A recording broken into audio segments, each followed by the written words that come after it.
Good day and welcome to the Frontline Chatter podcast brought to you by the World of EUC. My name is Jarian Gibson and I am back today with a new co-host, Patrick Coble. How you doing today, Patrick? Doing good. Yeah, I'm Patrick. I'm the finance nerd of the World of EUC and the VDI hacker, if you've seen me on the internets anywhere. And so we're about to have some fun topics all about the DEX goodness of Nexthink, along with just automation, trying to make and visibility, making your work life a lot better. And with that being said, we are joined today by Tim Flower of Nexthink. How you doing today, Tim? Good, Jarian. Thanks. Great to join you guys. I'm usually on the other side of the microphone for our podcast on Nexthink, so it's really good to be able to explore a little bit more deeply and have some good conversation with you. Happy to be here. Well, thanks for joining us today. And before we get started, kind of tell us about yourself and what you do at Nexthink.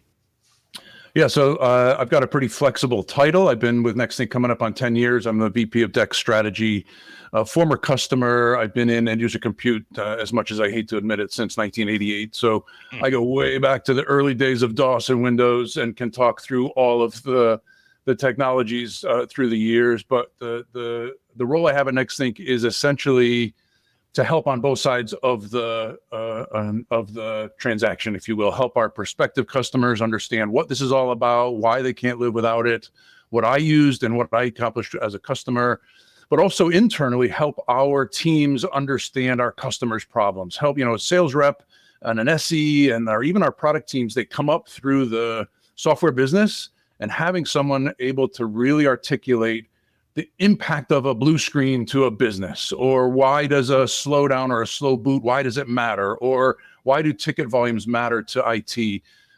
So it's really a kind of an educational and evangelism role on both sides. And I like to say it's the best job in the world.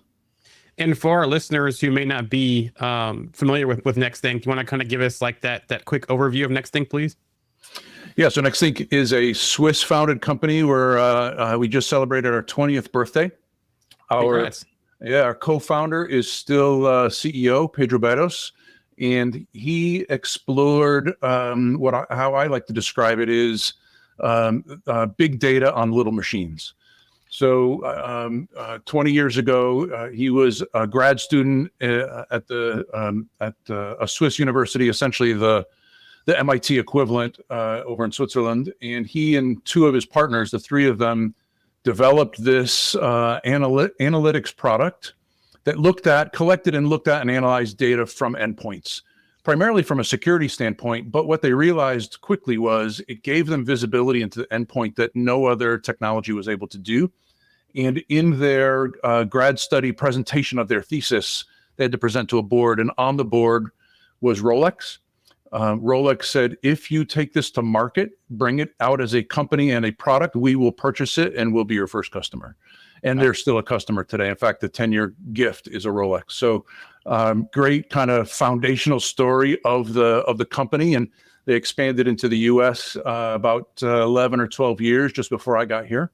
And it's been kind of barnstorming the world, opening up the regions in Australia and soon to be Japan, and obviously all around Europe.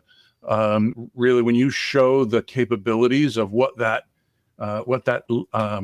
spotlight can give people in IT, it's really I live for those holy cow moments. That, oh my God, I've been looking for this for 20 years. Where have you guys been? So you mentioned before, I introduced yourself, that you started back in '88 and back in the DOS days. So what kind of inspired you to get into IT and then kind of ultimately come into focusing on the digital employee experience, or DEX for short? So my schooling was all around software, coding in the early and mid 80s. And what I realized was, while that was, kind of interesting for me, it probably meant I was going to be sitting at a desk for the rest of my life. I really wanted to get out and see customers, and kind of the draw for me was getting into field service, learning technology hands-on. I spent 8 years at Digital Equipment. So at DEC, I learned from some great people on kind of the foundations and the core parts of troubleshooting, as well as customer service and working with different kinds of people, both happy to see you and angry because they're broken. So it's really great learning ground in terms of hardware in the early first couple of years. But then got into the, what makes a PC boot and what is autoexec.bat and what is config.sys, and then got into Novell NetWare. Got certified in Novell and started servicing some of the great insurance companies in the Hartford area. And after 7 or 8 years of that, great learning ground, I both for my career and my own interest, I wanted to focus on a single set of problems, a single set of internal politics, if you will. So I went to one of my customers at the time, the Hartford in Hartford, Connecticut, where I spent 20 years from 95 to 2015. And, 95 should kind of be that milestone marker for all of us. Windows 95 coming out, Active Directory. We moved from Novell to AD, brought in SMS and Altiris and Ghost and Symantec and all of the great stuff to help us manage these little machines out on desks. And a great environment to learn, as well as take on more leadership accountabilities, manage teams, help our help desk transition from green screens to supporting PCs, and start to get into that management director type of roles and have multiple teams. And then we can dig in a little bit into this story, but brought Nexthink in 2013. We changed our world by 2014, and by 2015, I had that urge to go tell everybody on the planet. You brought back some memories here when you said, doing the Active Directory, Windows 95, that kind of stuff, because that's how I kind of got started in user computing right there, was that transition from NT to Active Directory and then Windows 2000. And then also that's why I got my start in EUC was Citrix and that kind of stuff. So some parallels there, and you're bringing back some memories for me.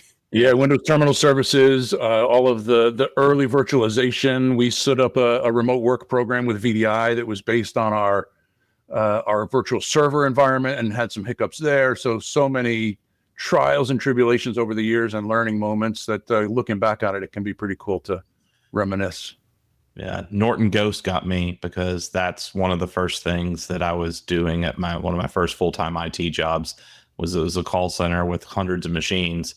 And I'd be like, close this row of computers, put the boot disk in every single one of them, get them all booted up to the Ghost server, go back into the server room, hit go. And now all of them were NT351 to NT4, all that Windows 95 to 2000 kind of era too, especially. That was a big transition. But yeah, those were fun times. Life was much simpler then.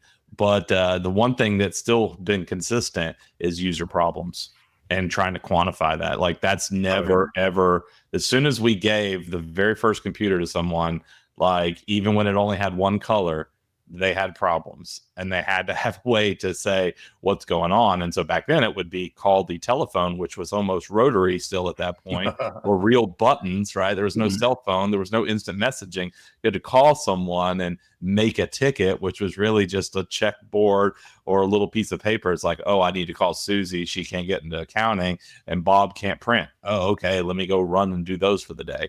So we've had user problems since we've had computers, and knowing what's going on those computers has also been a mystery, because we have all done updates that have crippled things, and we've done updates that we don't hear anything. And sometimes we broke things and we still don't hear anything because we broke it that good, right? Like they can't even communicate to us because they are blue screen of death, which you talked about earlier, the root of all evil in the Windows. And it's like, oh, okay, well, they can't even contact me to tell them it's broke, but I'm going on the silence is good, right? That's been our DEX, I guess KPI of knowing it's good. No, you only measure the messages. You only measure, you only measure the data that you have, right? That's so right. I always told our IT leaders, look, I'll make us look fantastic. I'm going to walk the floors and I'm going to start telling employees to stop calling the help desk. If all you're measuring is tickets, let's stop creating tickets. We'll look great. Yeah. I'll tell you a little story about what prompted us to get out of that model. So I was doing a field road show. I traveled to 40 of our field offices when I was at the Hartford, and trying to understand all of that unknown. What are employees dealing with? Why are they struggling? And I saw things I couldn't believe. But I also, at the time, I didn't realize our new CEO was also traveling to field offices. He visited out to San Francisco and Portland, Oregon. When we all got back to Hartford, he kind of he dragged us into his office, not literally,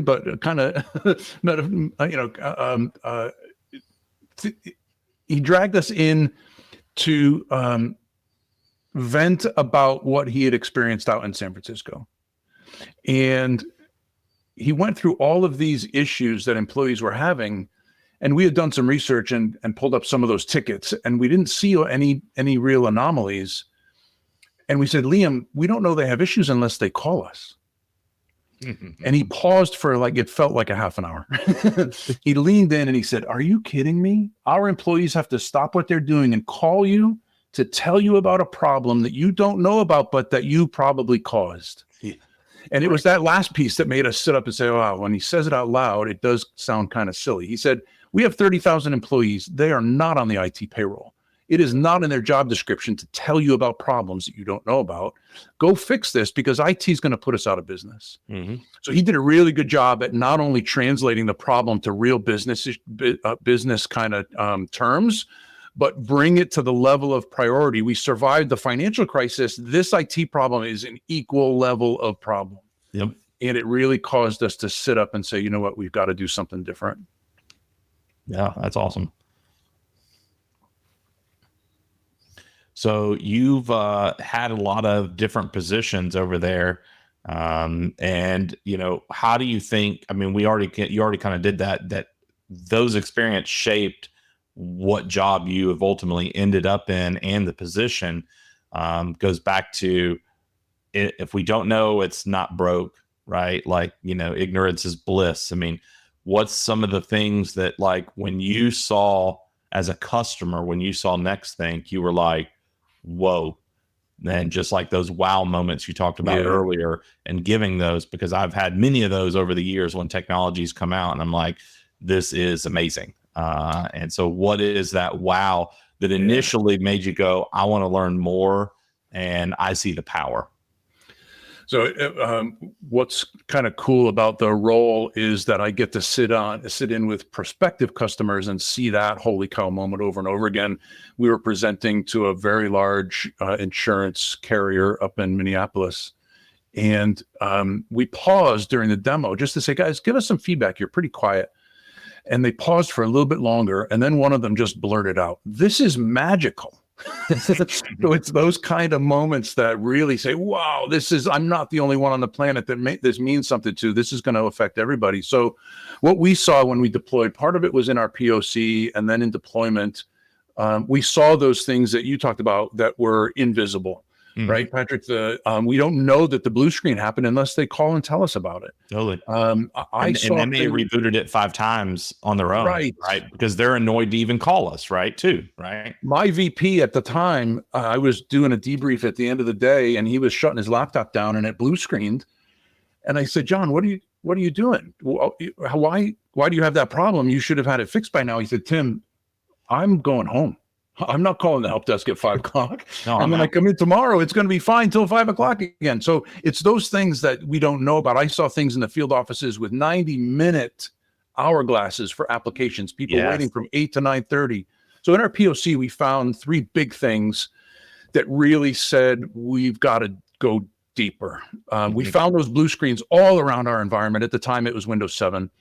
But only on our desktop PCs. And we didn't have that level of intelligence through tickets per se, or if we did, it would have taken some time to do that analysis. But we immediately saw the laptops are fine. Why are only the desktops blue screening? Our vendor had included a legacy NIC driver in the desktop build that was blue screening the machines.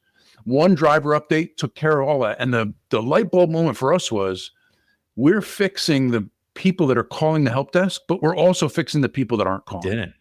And that was the communication back to the business was, you're not going to see these anymore because we see them immediately. The second thing we saw was laptop users doing the 10-second power down, just a hard stop, no blue screen, just a hard stop in the middle of the day, but only the laptops. And it turned out to be a legacy video driver crashing and freezing the screen. The only recovery is to reboot. And they were shutting down in the middle of the day, losing data, losing time. And one driver update fixed those. And the last thing we found across the entire enterprise, physical and virtual, was 90% and above memory utilization all day, every day. 8 hours a day. The memory's there to be used. Your machine's got to use RAM, but the more RAM it uses, the more starts caching to disk, the more things slow down, the more things are prone to crash. The more CPU has to work to keep up with the load. So we experimented in San Francisco, that same office that Liam, our CEO, had visited. And it was like the clouds parted and we solved, world hunger. The employees were ecstatic, not just about the improvement, but the fact that they could actually now go get their jobs done. We got a memory upgrade approved across 30,000 machines and 8,000 VDIs in about a week because we had the data. Not only did we have the data from San Francisco, but we had the data on the other 29,900 machines that say these are all suffering from the same problem. We've proved the solution and we could monitor it as we went. So that kind of, RAM, you can't distribute RAM. You got to send people out and install it. So it's typically a tougher thing to justify, but we had the data and we could prove that we could pull it off. Bottom line, the punchline there is between those three things in our early days of the rollout, we pulled 52,000 tickets down to 40,000, down to 30,000. When we hit 20,000, I said, I've got to go tell everybody about this thing. Yeah. Hartford now is about 7,000 tickets a month. It's over 80% reduction on the L1 inbound for a $2.5 million year-over-year save. Yeah. So the things that you find when the light bulb comes on is just amazing. You find things you never knew were out there. So you've kind of been touching on this too, but you kind of gone through about tickets versus being proactive, having the data, making sure that you're fixing things before people are telling you about it. But kind of taking a step back, and for our listeners who might not understand the complete DEX message, can you kind of tell us what DEX is and why it's critical? You kind of touched on it, but let's take a step back to make sure that our listeners know what's going on there. Yeah, I love these kind of conversations and understanding the audience, right? So I think that baseline is helpful. We kind of got into the weeds. So DEX, we work very closely, obviously, with the analysts. The way Gartner phrases it, and I don't know if I'll get the phrasing exact, but it's a strategy that focuses on how technology affects the employee experience. And that doesn't necessarily always mean break fix. It can mean service delivery. It can mean access to systems. It can mean adoption of new technology. So a DEX platform, if it's holistic, can help with not only stabilizing your environment, reducing the strain on IT, but also giving those productivity hours back to the business so that they can actually do their job, right? If IT isn't enabling the business, then what good is it? We don't do IT just for IT's sake. So from a leadership standpoint, DEX, if you're a senior leader, DEX allows you to manage your teams and your technology enterprise in a way that better services and better enables the business that you support. Hardware and software asset management, who's using what, how frequently, whether it's SaaS or installed locally, all kinds of new adoption capabilities, new VDI capabilities, workflow automation. So DEX is not just about kind of collecting data and seeing what's broken. It's about gaining visibility across your entire enterprise and making data-based decisions on a kind of a proactive basis. But the way I like to look at it is DEX allows you to specifically design your employee experience. Let's face it, the experience we have today happens by chance. We'll put a patch out and we cross our fingers, right, Patrick? It goes out to, hey, it went up to 100 people with no problem. Let's send it to 40,000. And we just, we never do it on a Sunday night because it makes Monday miserable. Mm-hmm. That is not by design, right? That's hoping that you don't break something. So DEX really gives you visibility to have that higher level of confidence that not only will you not break it, but now you've got opportunities because you're not reacting to those fires all over your enterprise. Your staff now has opportunities to go do some strategic thinking and some strategic implementations. We've got all this AI stuff right on top of us. If you're putting out fires of blue screens, you're not giving AI the attention it needs. Yep. And to the business too, because the business needs are always changing and everything like that. And I know DEX is, a newer acronym, and you just kind of explained it, but what's some of those kind of common misconceptions? Because I know we are always, as IT nerds, looking for that silver bullet, right? The person behind the curtain, let's just make the magic happen, whatever. And you've talked about a couple high impact things that made you do it. But what are some of those most common misconceptions when people say, oh, I want a cool DEX solution to help make my experience better for my users, that they're not going to get, right? It doesn't have a superpower. But what are those most common that you see in those type of meetings that you go to? Yeah, I don't know if it's so much about kind of the missing superpower. I think there's so much superpower that when you start to look at it, you're not too worried about what it can't do. It's really not it's not an SCCM replacement. It's not a security tool replacement. A lot of senior leaders will say, well, I need the budget for this, so what can I remove? I've got to do the old school CIO kind of mentality was, what line item can I delete in my budget so that I can afford this new thing? And it is something new. If you had something that could do this, you would have been doing it already. Right. Totally. So the first misconception is I must have a tool here that does this already. The second I would say is our biggest hurdle, because it still is very much an evangelistic kind of process. Our biggest hurdle is that status quo. Right. I've been doing it this way for 35 years. Yeah. If I get a spike in tickets, I'll just offshore some more resources, throw people at the problem. But even that, you're solving for a workload problem. If you're only looking at those tickets, like we talked about, your IT problem solving brain goes into how do I solve the ticket problem? So the misconception with DEX is I think leaders don't ask enough of the follow-up questions about why. Why are tickets a problem? Well, it affects not only IT, but the business. Okay, well, when it's in the business, why does it affect them? They can just reboot. Well, it affects revenue and potentially external customer satisfaction. So I think the misconception is that it's an easy button. Let's just install this AI thing and it's going to fix all my problems. Yeah. But it really is the misconception of, AI, ChatGPT is easy. Why isn't this? Not that it's difficult, but it's certainly not just an easy button you install. You've got to change your processes. You've got to change your people. I think the way I put it is the technology is the easy part. It's the people that are hard. Getting people to change and work differently. I had an executive in one of our sales cycles down in Atlanta look across the room at me and say, Tim, I can't afford this. And I looked at our sales rep. I said, Jeff, why is he saying he can't afford it? We've done the analysis. We've done the ROI. You priced it the right way. And the executive looked at me. He said, no, Tim, you don't understand. I can't afford to find all this stuff because now I have to fix it. Yeah. You're making me work harder. And he's no longer an executive at that hotel chain. If that's your mentality, then you're in the wrong job. Like we said earlier, right? I'll fix everything and just tell people to stop calling. Yeah. So the biggest misconception, the biggest hurdle is getting people to think differently. Yep. So we kind of touched on, improved outcomes, that DEX has helped businesses. So I'm going to kind of skip forward here and talk about some of the biggest challenges you face in driving IT teams to shift from reactive to proactive approaches. Some are, when you show them that this is magical kind of a moment, they can't wait to get going at an organizational level, at a more senior level, more kind of enterprise change level. The biggest hurdle, the biggest challenge is that 35 years of ingrained process. Service management did its job. We're all trained in ITIL.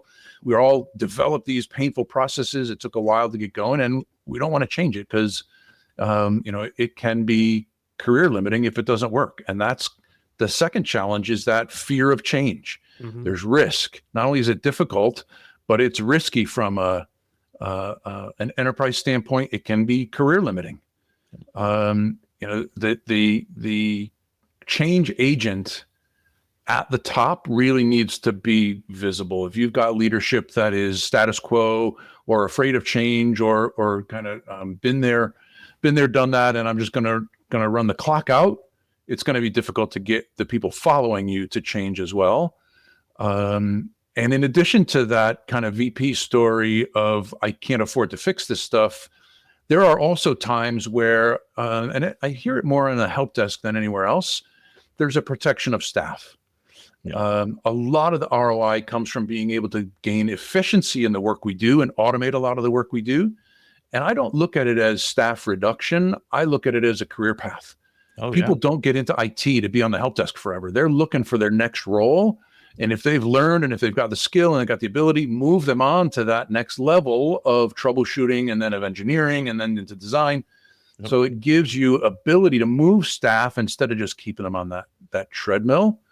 And Jarian, I think the last one in terms of a challenge, getting people to make that shift, is that they've got to have that shift as their priority. Some prospective customers come in and they're looking at DEX just as a way to gain some ROI. I'm going to invest in this so I can get money back. And if value is the only thing you're after, financial value, all the rest is secondary. You're going to be chasing that value forever. Mm-hmm. I think you've got to get folks to understand that the benefit of DEX is enterprise-wide, IT and the business, and a side benefit, your stability, reliability, predictability, your speed. Now you can speed things up. All of that is going to cost you less as a benefit. So you got to start with the right problem in mind and make sure it's not just about saving money. Yeah. And I mean, I think you hit the nail on the head for a lot of IT changes and business as usual as being one of the biggest challenges in the way we've done it, even though it might not be, because there's always and especially IT, there's 100 right ways, right? And one right way is free and all the rest of them cost more money, right? And some of them are going to be more steps, more difficult. But, when I look at trying to get started in this DEX world, what is kind of the best place to start?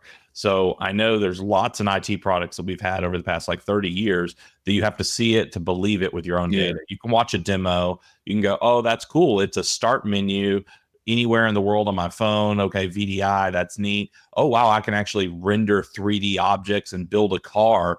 Like, holy moly, from VDI, that's neat. But I think probably POC is probably where it has to start, right after a demo. And what some of the tips that you save to IT leaders that are watching this, what's the thing to do? What's your next step? Get a website, learn a little bit, schedule a demo, and then you need to see it with your own stuff, right? Walk us through that.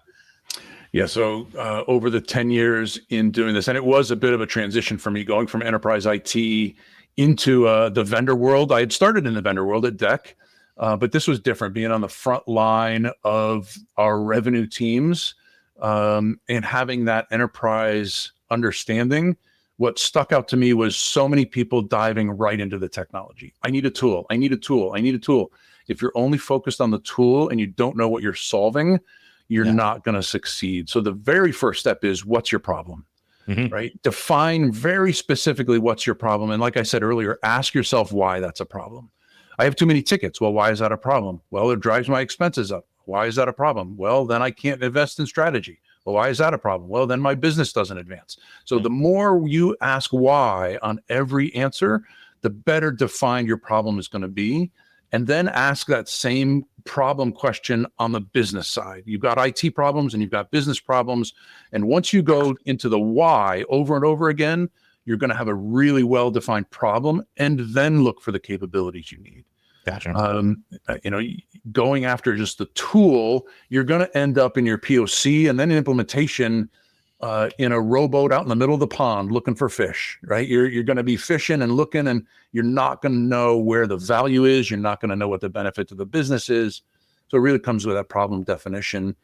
And for me, the bottom line is, when you're in that, once you've defined your problem, you know what you've got to solve, you're looking at those capabilities, really dig into that question about status quo. What happens if we stay in the dark?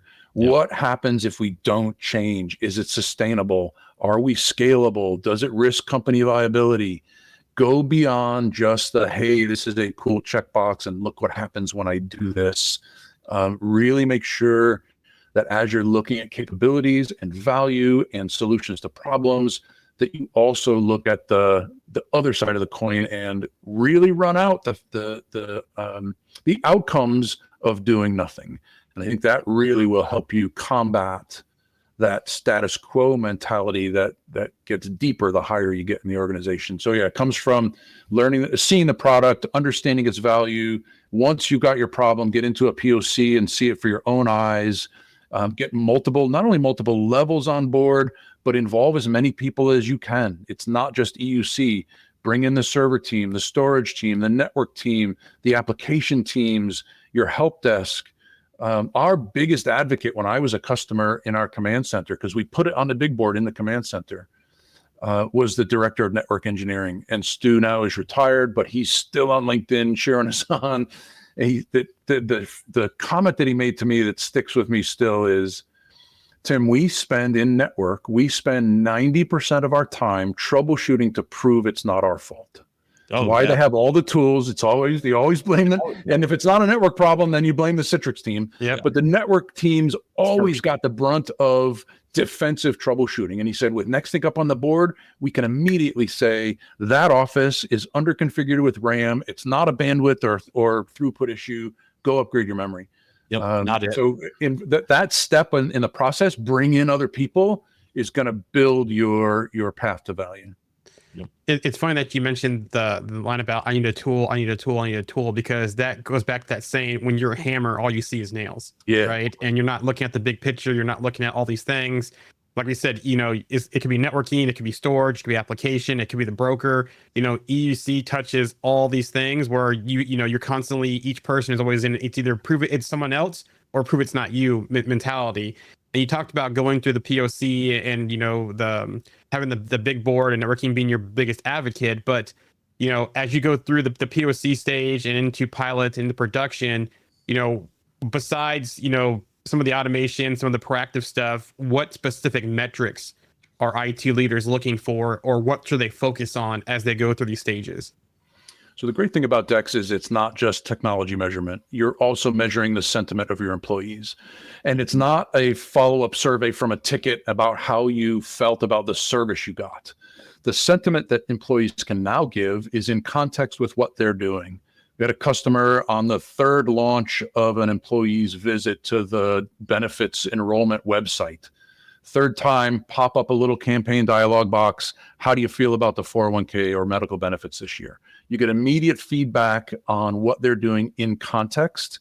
It's like, Patrick, if I asked you, how you enjoyed lunch 4 weeks ago on a Monday, you have no idea, right? But if I ask you, how's that ham sandwich you just took a bite of, you're going to be able to exactly tell me how you're feeling about it.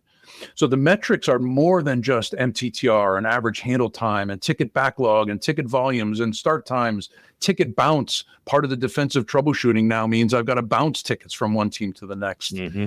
Those are the traditional metrics, and I measure those to make sure you're gaining ground and making progress. But now you start measuring your baseline device health, your baseline application health. In this remote work world now, you baseline and measure, how are my collaboration tools performing? How's Teams call quality? How do not only the technical metrics of that, but how are people feeling about it? So now you've got an enterprise health check that you can look at on a daily basis. You've got your baseline, and you're no longer reacting to problems. You're reacting to deviations. If my deviation and problems go down, I can scream it from the rooftops. My score went from a 77 to an 82, and here's why. If my score goes in the wrong direction, I can dig in specifically to what caused that deviation and get it resolved so it doesn't become a bigger problem. So the metrics you're looking at are more, a lot of companies now are adopting an XLA strategy, an experience level agreement versus an SLA. The difference between an XLA and an SLA, the SLA is how quick is the fire truck going to show up? How quick are they going to get the fire hoses out and put the fire out? And how quickly are they going to rebuild the building? And XLA is more about the measurement of your life inside the building that's not on fire. How are you feeling about the kitchen? How are you feeling about dinner last night? How's the TV? All of your experiences in the house to avoid it burning down and making sure you're getting the most out of that experience. So the metrics are more around that daily assessment of the experience, not only the experience of employees, but even the adoption. Let's talk a little bit about what I mean there. So AI, machine learning, Gen AI, this is all coming at us, I would say, at a faster pace than any technology that I can remember. Yes. And not only is it tough for IT to keep up with that pace, it's tough for employees to keep up. The thought right now is that AI is going to make everything easier. But look at some statistics as you start to look at Copilot embedded in Office products. Are people really using it? And if they are they using it to its fullest? DEX allows you to get an assessment on how employees are adopting that new technology. Sure, Intune, SCCM deployed it, updated the app, or the vendor did directly. You got success codes, it installed, there's no tickets at the help desk, but that business can still be struggling because employees don't know how to use it. Or they were trained a month ago and they forgot everything that they learned. So the DEX platform is more than just a metric of health of your environment. It's a metric of health of your employees and how well are they actually able to leverage the technology that you give them. Yeah. And I mean, AI is, obviously the coolest buzzword because it was cloud for like a decade, right? PC was like 20 yees, right? VDI is kind of sprinkled in that same 20 plus year period. Yeah. Every year is the year of VDI, right? Yeah. Well, VDI was about 20 years ago. VDI was going to be the death of the PC, and we're still waiting for that one, right? And it still hasn't happened. Well, we're still not paperless yet either, right? Like that's been like over 30 years that we're going paperless. But yeah, so I mean, when I think about the AI thing, I think that's probably the coolest way to measure it, because otherwise a lot of these tools, even Copilot, all you can really do as the admin is really just kind of see queries and be like, oh, they had 72 this month. But when we give anyone any new thing, when we talk about change and it being painful, it's the same thing, because it's also learning is painful, something new, and how do I use it? All right. And I think some of the metrics that you can gain at the end point with some of those surveys, along with the context, they're actually doing something.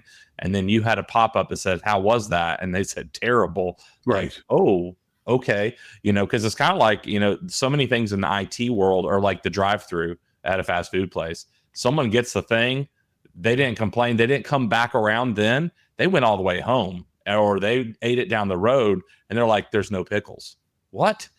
I wanted pickles. I wanted extra pickles. And you're not going back to get your pickles. You can't call you back, right? No. They don't.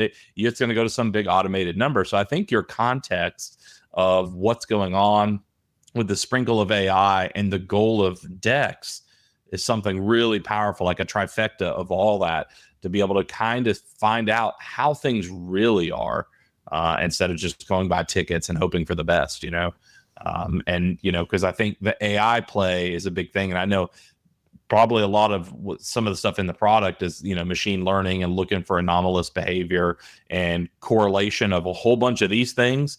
Danger Will Robinson, right? And you're constantly learning as a company too. What's the new thing, right? Because now everyone's trying to get to Windows 11 kind of finally, right? Yeah. And now the start menu's not on the left side like it's been for 30 years. Now it's kind of in the middle.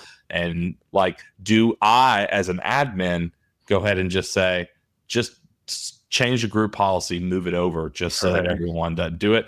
Or should I go, they should embrace the new thing? And if we go back to Vista and that train wreck, oh my God, I don't know, so how do you think some of that AI stuff kind of plays within the product and some of the cool things you're able to do? Yeah. So early on, I think our thought in the last couple of years, ChatGPT, I think, is the biggest, oh my God, kind of a moment. Look at this, what this can do. Super Bowl commercial. What's that? They had a Super Bowl commercial. Yeah. Yep. But it's not a fad. It's here. It's going to continue to grow. Our product is actually unlike a lot of things out on the market that grew up as a VDI load capacity tool or a plugin for SCCM to fix some of those gaps. It's founded on AI and machine learning, even 20 years ago. So we've been able to evolve it over the years to do some really cool stuff. And the bottom line for AI is there is just too much data for humans, or even humans that can write cool queries, to keep up with. We talked a little bit about employees not being able to keep up with the rate of change. IT can't keep up with the rate of data, the volume of data. So if you don't have a platform that has machine learning capabilities on the back end, you're going to continue to struggle. what really was the enlightenment was the Gen AI capability on the front end, married up with the learning on the back end. Right. You can now leverage staff that doesn't need to be deep level scripters and just need to have some logical assessment in their mind and say, how many blue screens happened in Dallas last week? And have the machine, have that Gen AI go gather the data that's already been assessed, already been correlated, and give you a robust dashboard to show you what the problem is. But here's the next part of it. And you started to get there, Patrick. It's the analysis in context of why those things are happening. Yep. It's not a deep diagnostic tool to do a memory dump and then analyze a stop code. It's, hey, these 3,912 machines, all blue screened, and the one thing they have in common is the patch that deployed last night. Mm-hmm. And to back it up, everyone without the patch is not blue screening. So you've got cause and effect correlation versus having to collect memory dumps and try to figure out scope, how many people are having this problem, and is it all the same stop code? You've got the cause and effect. Where I think AI is going next is Gen AI is going to develop those answers, and it becomes input for the next question. So let's play it out. Where are these blue screens happening? When did they start? And what's the cause? Gen AI gives you all that data. That input, now that is input for what change or vendor is responsible for that. Do they have a patch or a fix? Is it automated? Those answers then feed into write me an automated script to solve it, test it against this lab environment. Who's the target audience and who would approve the change? So you've now got a chain of automation based on Gen AI that can do it on its own. And now you become the, I forget which CEO said it recently, IT is starting to now become the HR of AI, right? We have digital employees instead of human employees, and you still need change control. You need automation is great, but when it goes wrong, it goes wrong. So I think IT is going to play that more managerial role over AI, and I think it's got some really cool possibilities. It's almost like that Tony Stark in the Iron Legion type thing before Ultron comes along, right? Yeah. if you know the reference to that one. Well, I sit there and think about it also kind of like a Batman. Like Batman would only ever, and think of every single person on your help desk or your IT engineers, architects. Batman only comes out when the light's on, right? And now this is like an army of virtual Batman that are looking at the data of the crime stats and this and that and the traffic data from Google and going like, oh, we need to be over here at this street because, there's always these muggings here. Oh, bam, we were able to stop one before it happened because we know it's there. And it's just the light bulb was out, right? And now that the light's out, oh, we put a new light bulb in, now they can see the problem, right? And, stop it before it happens. So, and that is one of the other big misconceptions is because it is a listener on an endpoint, it gets tagged as an EUC device monitoring tool. Mm-hmm. It's more than that. It's looking outside into the whole enterprise. What server's unavailable? Which one is responding with more delay than it did against my baseline? What software vendor or SaaS product is no longer available in what region? So your visibility is tenfold over just what's happening on that one device. Yep. So speaking of like workplace and tech experience, what's the best or worst workplace tech experience you've encountered, and how did it shape your perspective? So in the early days, before we had DEX, there are a couple that stand out. I've written about them in a couple of different blogs, but they still, in my career, I think are the couple that really highlight to me the lack of visibility. The first is, I mentioned it earlier, we had a remote worker program, both offshore app developers, so an IT contingent, as well as claims people, business people who were working from home. We called it RWP back then, the remote worker program. And because VDI was in the data center, our server team made the argument that it is a server-based technology and the server teams would design it and implement it. Oh, it's just a different operating system, right? It's not a server OS, it's a client OS. It can't be that different. Yeah. So they started mixing VDI sessions into the ESX platform that was serving up servers. And the deployment went well. Once we got over the user education of having 2 start buttons and 2 desktops to have to manage. But at a certain point, we reached a threshold where performance dropped like a rock. Nothing worked. We'd back off the previous night's deployment and performance would come back. So we found that it was a threshold problem, but we were on outage calls for weeks, through the night, through weekends, with every discipline, defensive troubleshooting. It's not my fault and not my problem. And finally, our NAS device storage provider gave us the IOPS performance data on their storage device. And they said, guys, do you realize you have 10 employees, 10 OS sessions for every one spindle?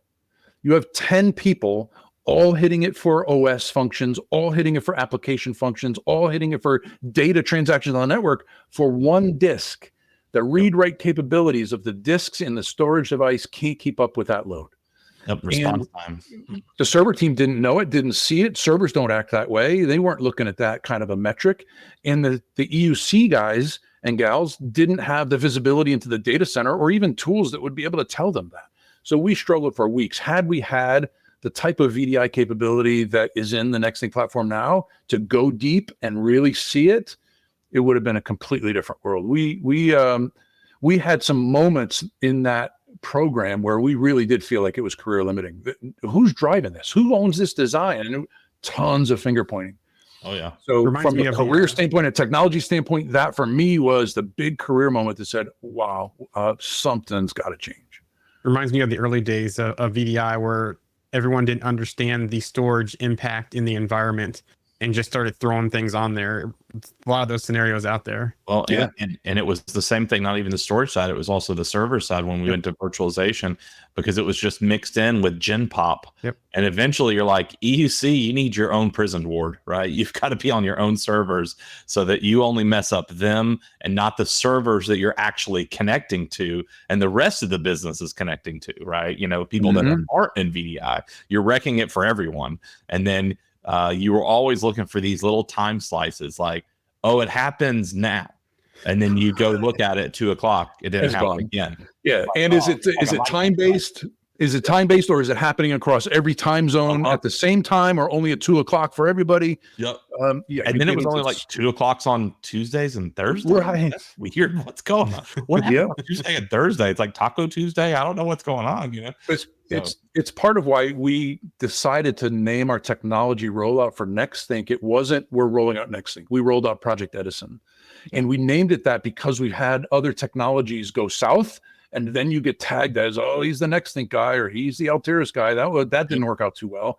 But Project Edison also gave us the imagery of the light bulb. We told all 30,000 employees we're turning the lights on. We're not in the dark anymore. Yeah. The overwhelming feedback was, thank God, what took you so long?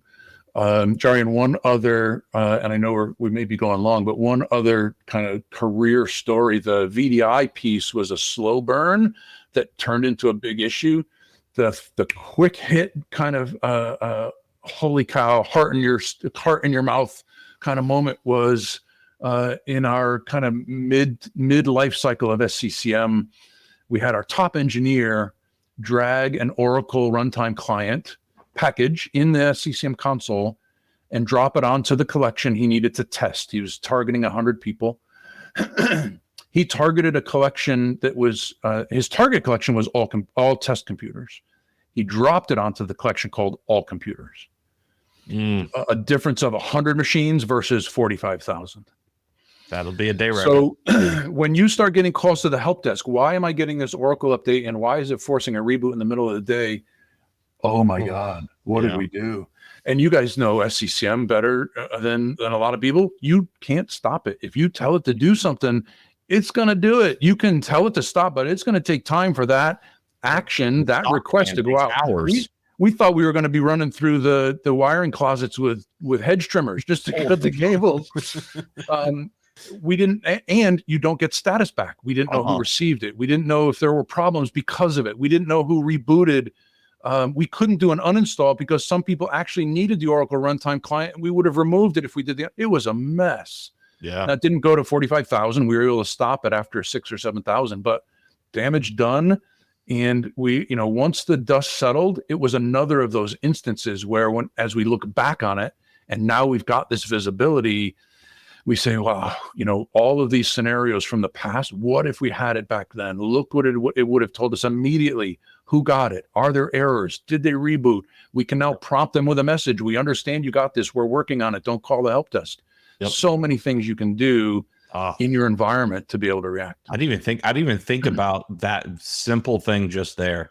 Is we know there's a problem. I can send a message to those devices, say, hey, don't call the help desk. We're on it. We'll give you a status update in 15 minutes or whatever. And you can pre-stage those. If you've got a top 10 or top 20 applications, pre-stage that message.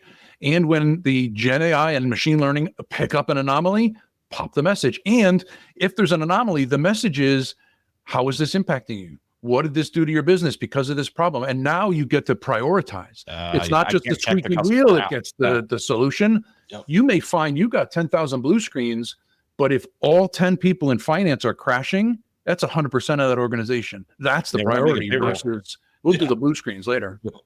Work smarter, not harder. That's right. That's awesome. Yep. And now you become a trusted partner with the business, right? You're not just the high-paid firefighters running around putting out fires. You're now a strategy team, not only with a better reputation, but you've also created yourself capacity. Like we talked about earlier, I have now people who can go work on strategy versus just paying them more money to put out more fires. Yep. That's awesome. As we close things down, any closing thoughts here, Tim? I appreciate the opportunity to be here, right? My charter in life is to spread the word from Australia, New Zealand, Singapore, through Europe into the US and beyond. So we've got our own podcast called The DEX Show. Happy to have folks join and listen in. It's like Fight Club. The first rule of the DEX show is we don't talk about about Nexthink. It's thought leaders on what it's like to be an employee these days. Adam Grant, Ariana Huffington. We've had some really great guests to share their perspectives. So join us there. You can also get a copy of my book, DEX for Dummies. There's a link, and if we can put it in the show notes, we'll do that. But it's up on the Nexthink website. And I'm also kind of, as you do these days, doing a little bit of a side gig. I put it to the side a little bit, but on YouTube, I'm the Proactive IT guy. Follow me on YouTube as well as LinkedIn, and happy to continue the conversation outside of this, but appreciate the opportunity to be on. Patrick, any closing thoughts or anything? No, I appreciate it too. And when I sit here and think about this, I think in my closing, I think about all the IT problems that I've suffered through over almost 30 years. And if there would have been a product like this, or even half the minimum viable product, yes, how much of my life I would have got back, how many more school things I would have been at with the kids, and I wouldn't have been up till 2 a.m. chasing down some random DNS record that I'm chasing, network problems, VDI problems, application problems. So to me, that's what stands out the most, is getting time back by letting something help you get that time. And yeah, it's going to cost money to do that, but you only get so much time. And if you can make the user's time better, you will become a champion there. And this product is pretty much centered on doing that. And I think it's probably going to could be worth its weight in gold in your organization. If you're out there going like, we've had random problems like this, and we've had some uh-ohs, and we've had some surprises with updates that explode. I think it's definitely worth reaching out and learning more, and then seeing what this can do for your business. And we've got some great enterprise customers. One of the biggest advocates for us over the years has been Johnson & Johnson, and the executive there, after maybe 6 months, his feedback to us was, the best thing I like about Nexthink is that I don't get interrupted on a Saturday at the soccer game. Yes. So, yeah. That's key, making sure that family time is not interrupted and you're having that work-life balance. So that's a great testament there. And I just echo what Patrick said, spot on there, everything you said about that. And this would have been a great tool to have earlier in our careers. I like to thank Tim for coming on today and joining us. I like to thank Nexthink for being one of our founding partners of the World of EUC and being continued support from them. I also like to let our listeners know that make sure, if you are not signed up, please sign up on worldofeuc.org, where you can get all information about things like this, webinars, any events coming up, we have the registration for EUC World open. So make sure you take advantage of the early pricing right now for that. But again, thank you, Tim. Thank you, Nexthink. Thank you, Patrick, for coming on today and being the co-host with me. Thank you to our listeners for listening to the Frontline Chatter podcast, brought to you by the World of EUC. And we will talk to you next time. Thank y'all. Thanks.